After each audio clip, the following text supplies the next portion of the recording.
Yes, his name was Keith Deller, and he joins me now on Talking Pints. Keith, thank you very much. Good to see you. Now, that goes down as, you know, it is in the top 10 biggest sporting upsets in this country across every form of sport. And it's a magic moment. I'm going to come to it in a bit. Now, Ipswich boy, Suffolk boy, born and bred, still living there. You know, Ipswich, you're an Ipswich town. Big Ipswich fan, yeah. Still are. Yeah, we've had Terry Butcher on the show and we've been up there. What was it about darts? Why darts, Keith? My mum and dad had a dartboard in the kitchen. I think when Sid famously said, you know, frying pan in one hand and darts in the other. It actually was like that. So dartboard on the wall, and the Mrs. Sparks next door used to bang every time. Does he not? Can he come off that board? He keeps playing too much. And started playing darts, Nigel. And at 13 and 15, I played in my first dart league for a pub called the Kingfisher at Ipswich, and won the men's singles, which didn't go down well. Some young kid, who's he? And from there, I then went on to, it was a fives board. It used to be a Kent board.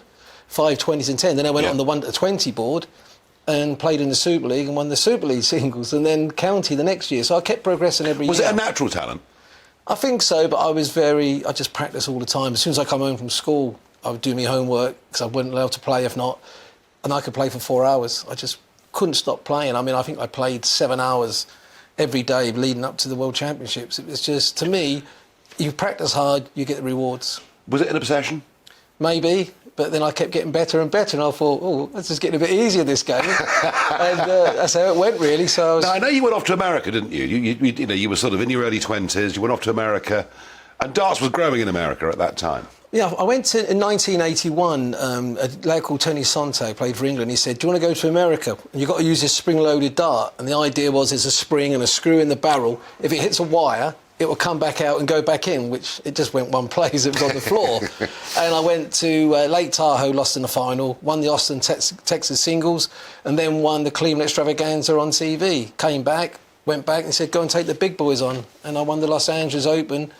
I beat Bobby George, I think Bob Anderson and John Lowe on the way. And that got me a playoff in London for the World Championships. And I always remember it was at Kensington Rooms in London. And the first player was from Spain. Well, you never saw a board there, so that was a good draw. That was 9-0. And then I had an American player called Len Hurd, and then the Scottish number 2, and that was, I think, 9-0 to get through. And that meant I was now going to play in the World Championships. And that was the big year. So the big year when you stunned everybody. It was 1983, and you're 23 years old, as say, very fresh-faced. I didn't know who you were, and I used to watch darts, and suddenly you appear. And you have to qualify, obviously, as you said. And on your way through, you beat all the top seeds on the way through. It was strange because I couldn't wait to play. When I saw the cameras there, I thought, God, I'm on TV today. It was just like that. To me, I wasn't scared. And I think if I had been, I'd have most probably lost first round. But I just couldn't wait to play. And I had Nicky Vrashkel, the first player. The year before that, I was doing some work in a pub. That's a bit of money, really. And Nicky Vrashkel and Terry O'Day, they all come in to practice for the 1982 World Championships. And they couldn't knock me off the board. And I thought, well, I've got Nicky now.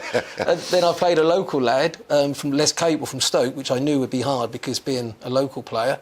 And I got through that one okay. And then the first big hurdle was John Lowe, which, you know, obviously everybody expect me to lose, but my mentality was I didn't think that at all because you can't be that way. But when you got to the final, you're up against this Bristow character.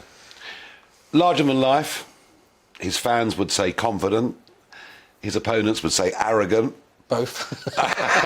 He would have used, you were a young kid, effectively, he would have used a bit of gamesmanship on you, he'd have tried to psych you out of it. How did you manage? Do you know, it sounds a bit silly, but at the Jollies where we played the World Final, there was one room that had one dartboard, and that was the band room. There was all these sort of containers. Then there was another room with 2 boards. Eric always wanted to go in that one, the one with just the one board. So we made sure we got there early and got in there first. And he walked in, and he had to go in the other one. So that was your bit of gamesmanship? Yeah, that was mine. That was the only gamesmanship I had. And he didn't like it. He didn't like going in that other room. Now, winning was one thing, but winning the way you did, and I just showed the end of the game, the famous Della checkout, which you've turned into a book, I see. That's it. There we go. There we are. 138 game, shot and match by Della, published just last year. And this kind of, in a way, not just winning, But winning the way you won, Keith, it kind of set you up for life, really, almost, doesn't it? I think because my final was, I think if anyone asked what was maybe the top two finals, you'd say Phil Taylor against Ray Barneveld and myself against Eric. And even people now still talk about why didn't Eric go for the bullseye to make it 2 legs all. He should have gone for it. But he played safe. He played safe. Left you with a difficult one. That's right. And Eric said if it had been 1-3-6, because 2 treble 20s stay together, he most probably would have gone for it. But a good example is, I mean, I had no money, Nigel. I was borrowing money off the officials that week, and at the end of the week, I left the magnum of champagne for them, and I brought a house in Enfield with a swimming pool 3 months down the road. That's what it done for me. So you were made. So it was a really, I found it strange because I was going on all these TV shows, and I thought, oh my God, I was more nervous. No, but you were a sensation. I know, it's strange because I was having to throw darts with Robert Wagner and Stephanie Powers, the Heart to Heart programme. They'd done a programme, and it was like meeting people. I thought, God, I used to sit at home, and my wife Kim was a massive Heart to Heart programme. I didn't know at the time, so she'd have loved to sing met them, Stephanie Powers and Robert Wagner. So you met so many people that you've never met before and travel the world. Fantastic. Going on the QE2, the famous QE2. You know, it's been a fantastic life. Amazing. And you've become one of the great aficionados, one of the great experts of darts. You worked with Sky, for donkey's years on their darts coverage. And when it comes to the statistics and the background of the players, Della's the man to go to. Rishi Sunak said recently we should do mathematics at school till we're 18. I thought, that's crazy. Most people just bunk off. They're so bored by the time they're 50. I mean, darts is good for mental arithmetic, isn't it? It is, because, I mean, it's not normally by tens all the time. When I do the spotting for Sky, I have to tell the cameras where to go. I always add up to 10. It's a lot easier. And I think it should. I mean, I remember going to Japan in 1988, and there was a couple of young schools for young children playing soft tip and having education, maths, and it was fun. And the last few years, the PDC top players have been going to schools. And I think have they? Yeah, I mean, they've been going, and before maybe a Premier League night, they go to school, and so I think it's been really good. And you can see the children's faces. It won't hurt. I mean, it doesn't mean you're going to start playing darts for a living, but it's fun. But the trouble is, Keith, that it's Sky's great, but it's behind a paywall. It's not free to air as it was, when you were at the top of your game, and the pub, the community. That's where we played darts.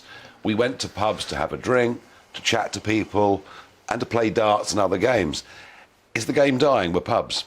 I think it is, sadly, because when I won the world title, I played one tournament and then done 30 or 40 pubs all over Great Britain. And sadly, food pubs. I think the smoking ban hurt a lot of the small pubs because they couldn't do anything else. I mean, wash your mouth out with soap and water, but I agree with you. Sadly, that was one of the problems. And now, as you say, it's food pubs. A lot of the pubs are going. But it's a shame because it's somewhere you can go and have a game, you can meet people, and sadly, the world's changing, so is pub Keith world. Della, I've got a dartboard at home, so I can play at home. I'm no blooming good, but I do enjoy watching great players, and I watched you win that 40 years ago. It was brilliant. It's been an absolute pleasure to have you on Talking Pints. It really has. Thank you. Thank you very much. Good health.